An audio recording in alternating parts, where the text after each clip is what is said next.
Saudaraku yang terkasih, kali ini saya akan mengangkat suatu topik yang sedang hangat dibicarakan di kalangan gereja, terutama tentang adanya permintaan dari salah satu publishing yang menyampaikan tentang permintaannya untuk pembayaran royalti terhadap pujian-pujian rohani hasil karya mereka yang dinyanyikan di dalam ibadah gereja. Maka pertanyaannya adalah, perlukah pujian rohani dikenakan royalti? Nah, mari kita memperhatikan bagian ini dari sudut kebenaran firman Tuhan. Roma pasal 13 ayat 7 di sana dikatakan, bayarlah kepada semua orang apa yang harus kamu bayar. Pajak kepada semua orang yang berhak menerima pajak, cukai kepada orang yang berhak menerima cukai, rasa takut kepada orang yang berhak menerima rasa takut, dan hormat kepada orang yang berhak menerima hormat. Jadi Alkitab mengatur tata cara, bahkan mengatur bagaimana supaya kehidupan kita itu tertib, supaya kehidupan kita itu bijaksana di hadapan Tuhan dan juga di hadapan sesama kita. Justru dianjurkan untuk membayar pajak. Artinya pembayaran pajak terhadap pemerintah dan juga pembayaran royalti terhadap orang yang berhak menerimanya bukan sesuatu yang salah.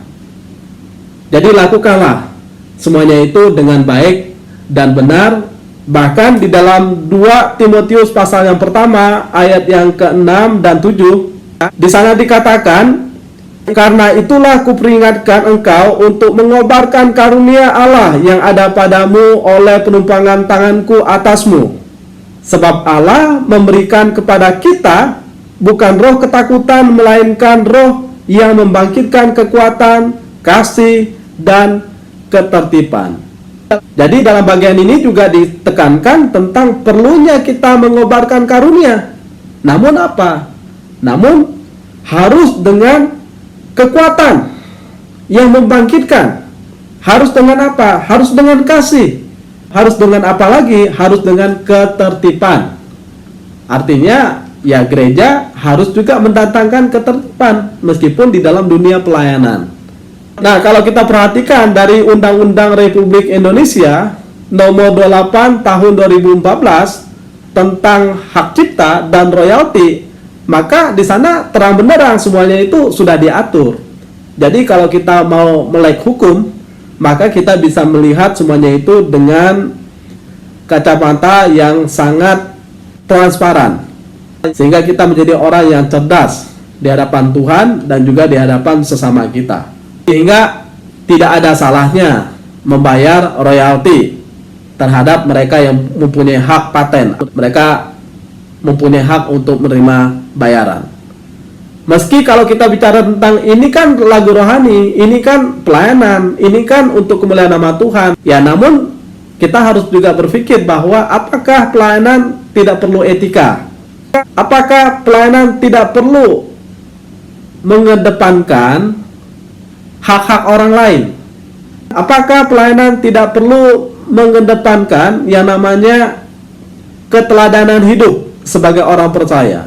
Kalau dunia saja bisa mengatur dengan baik, melakukannya dengan baik, maka harusnya kita sebagai warga kerajaan surga juga harus lebih baik lagi.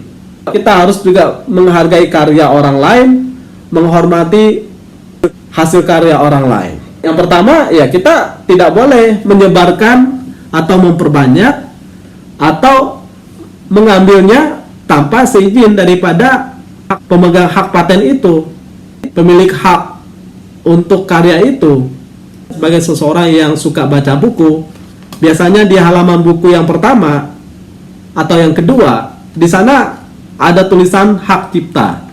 Dilarang mengkopi, memperbanyak, menyebarluaskan, mengutip sebagian atau seluruhnya tanpa seizin daripada pemilik atau penerbit.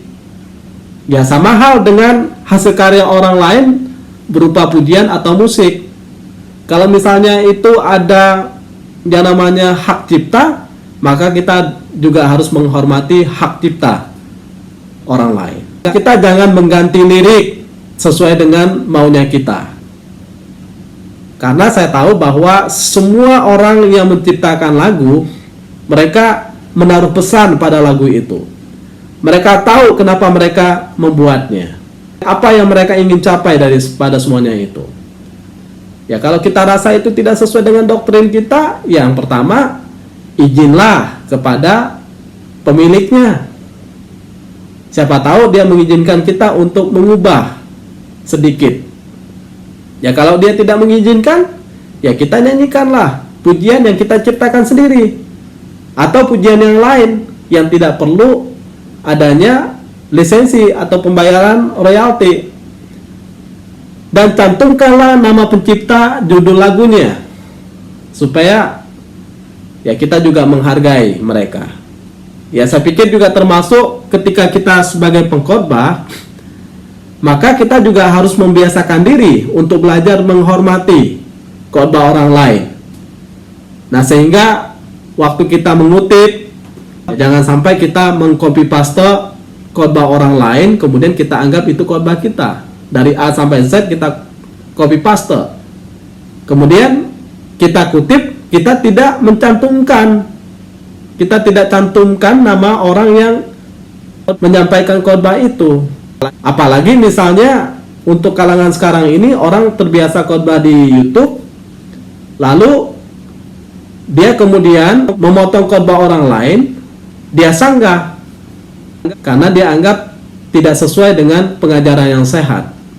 Saya pikir maksud dan tujuan bagus, tetapi ketika kita mengambil khotbah orang lain kemudian kita potong, lalu kita tempel pada khotbah kita sanggah khotbahnya, dan kita berkata bahwa khotbah orang itu tidak benar, maka menurut saya hal-hal seperti itu juga tidak beretika. Kita tidak menghormati orang lain. Jadi jangan sampai kita memotong dan menempel dengan sembarangan. Ya, kalau memang kita punya etika, ya izinlah kepada orang itu. Atau kalau memang kita punya maksud bahwa kita ingin menyampaikan suatu kebenaran supaya orang tahu kebenaran dengan baik dan benar, maka sampaikanlah kebenaran firman Tuhan itu sesuai dengan Alkitab. Karena Alkitab ini pegangan supaya orang bisa mengerti, ya. Maka sampaikanlah kebenaran firman Tuhan itu, sehingga firman Tuhan landasan kekuatan membuat orang bisa jelas terang benderang melihat kebenaran firman Tuhan itu. Jadi gunakanlah cara-cara yang elegan, yang bijaksana, supaya apa? Supaya ya kita sendiri menjadi teladan bagi orang percaya dalam perkataan, dalam tingkah laku, dalam kehidupan kita, dalam pelayanan kita tentunya. Nah, kita harus menghargai, menghormati hasil karya orang lain. Kenapa? Karena mereka menggunakan pikiran mereka, menggunakan usaha mereka, bahkan mungkin mereka menggunakan kemampuan mereka dengan segenap, termasuk juga keuangan mereka untuk menghasilkan karya. Masakah mereka berupaya dengan luar biasa, kita dengan mudahnya, dengan semaunya kita menggunakan karya orang lain tanpa mau bertanggung jawab, tanpa mau minta izin, tanpa mau keluar sesuatu, membayar harga. Nah, jadi jangan membajak, jangan men-screenshot milik orang lain tanpa izin. Atau misalnya, kalau misal kita mengcover lagu seseorang, ya, minta izinlah kepada yang menciptanya atau pada publishingnya, minta izin. Ya, kalau diizinkan syukur, lalu kita bisa mengcover lagu. Kalau enggak, ya buatlah lagu kita sendiri. Itu lebih baik. Kalau untuk kebutuhan persekutuan, ibadah, Bible study, kegiatan-kegiatan yang bersifatnya on-site atau offline, kita selama ini tahu bahwa ibadah-ibadah tidak perlu pembayaran royalti karena tidak bersifat komersil, tidak bersifat mendatangkan keuntungan karena memang murni pelayanan. Tapi kemudian di dunia online saat ini yang kita kerjakan secara online, baik streaming maupun kemudian direkam, maka saya pikir bahwa kita perlu memperhatikan. Yang pertama, Kalau misalnya itu tujuan bukan untuk mendatangkan keuntungan, maka kita harus mematikan yang namanya monetize yang ada di kanal YouTube kita. Artinya kan memang murni kita mau pelayanan itu bukan untuk tujuan keuntungan. Yang kedua, ya minta izinlah kepada penciptanya supaya sama-sama tenang, sama-sama merasa bahwa karya dia dihargai. Wajar dong kita menghargai karya orang lain. Yang ketiga, kalau itu sifatnya online, maka buatlah waktu tayang terbatas. Misalnya, kan kita ibadah Minggu, jadi buatlah batasan tayangnya dari Minggu sampai Senin. Jadi orang hanya bisa tonton, orang hanya bisa menikmati dari Minggu sampai Senin. Dan jelas, setelah itu kita turunkan tayangan itu. Jadi tidak mendatangkan keuntungan dari YouTube. Nah, kalau kita memang maksudnya untuk mendatangkan keuntungan dari YouTube, maka saya pikir tidak ada alasan bagi kita untuk tidak mau membayar royalti kepada pemilik lagu itu. Ya salinglah, saling mendukung. Ya kalau kita misalnya mau untung, masa kita buat orang rugi? Masa kita maunya gratis saja? Ya kalau kita pakai lagu orang lain, ya wajarlah kita bayar kepada orang lain. Bagi-bagilah rezeki Tuhan kan? Jadi jangan kita nikmati untuk diri kita sendiri. Nah sehingga dalam bagian ini kita jadi contoh, jadi berkat juga kan? Katanya orang Kristen kan harus jadi berkat. Ya kalau kita pakai punya orang lain, kita dapat berkat, ya bagi-bagilah berkat kepada pemiliknya. Yaitu yang lebih mudah. Lalu kepada orang lain lagi bisa kita lakukan.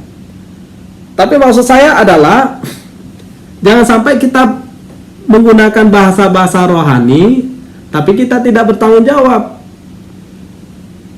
Orang berkata seperti ini kan pelayanan, masa pujian-pujian rohani minta bayar royalti? Ini kan pelayanan, ini kan tujuannya untuk kemuliaan nama Tuhan. Ya kalau kita perhatikan bahasanya rohani sekali, padahal dia sendiri mendatangkan keuntungan bagi dirinya.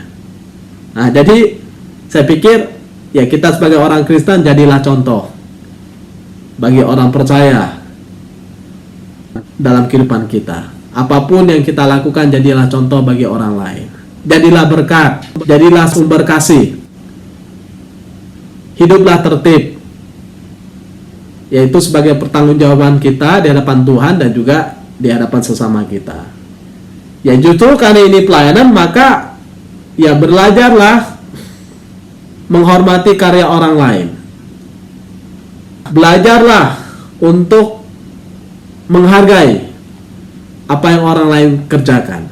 Justru karena ini pelayanan, maka kita harus mengetahui ketentuan-ketentuan apa yang boleh, apa yang tidak boleh. Alkitab kan tadi sudah jelas, kalau kita perhatikan dari Alkitab, bayarlah pajak kepada yang berhak menerimanya, cukai kepada yang berhak menerimanya. Jadi cukai dan pajak itu tidak salah.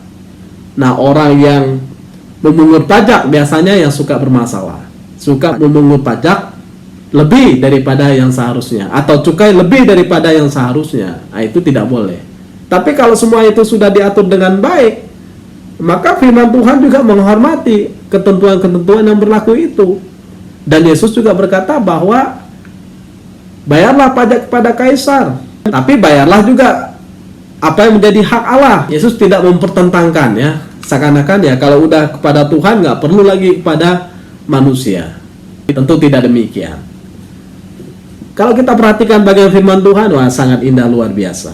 Maka kalau kita tahu ini pelayanan, jangan menggunakannya untuk mendapatkan keuntungan.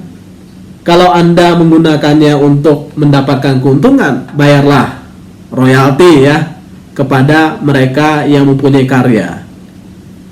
Mereka yang mempunyai hak paten untuk karya itu. Kenapa seperti itu?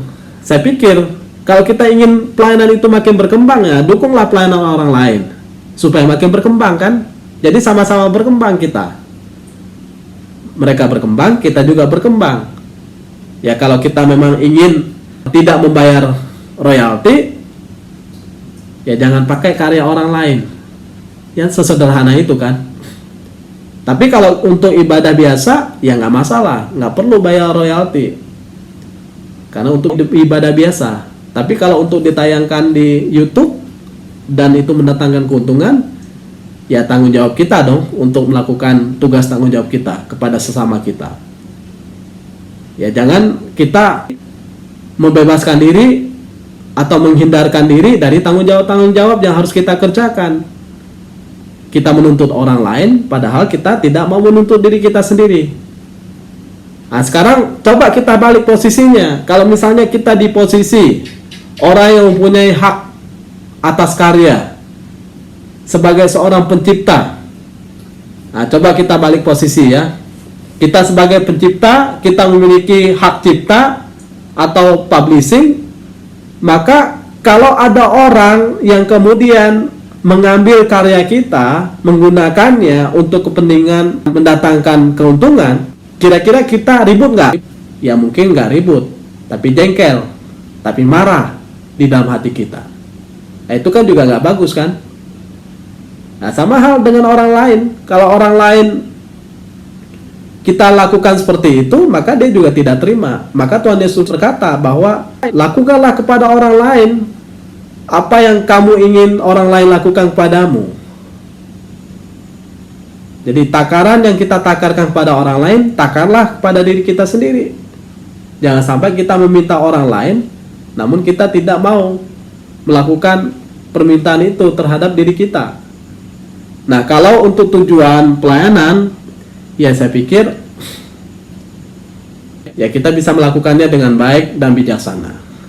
Sehingga dalam bagian ini kita sudah melihat secara jelas bahwa ya apa yang kita lakukan, lakukanlah dengan baik. Lakukanlah untuk mendatangkan sejahtera dan juga kemuliaan nama Tuhan, bahkan untuk perkembangan pelayanan yang Tuhan percayakan kepada kita. Kiranya pembahasan ini menolong kita, dan ingat, hargailah karya orang lain, hormatilah karya orang lain, sebagaimana juga kita ingin dihormati. Terpujilah nama Tuhan. Amin.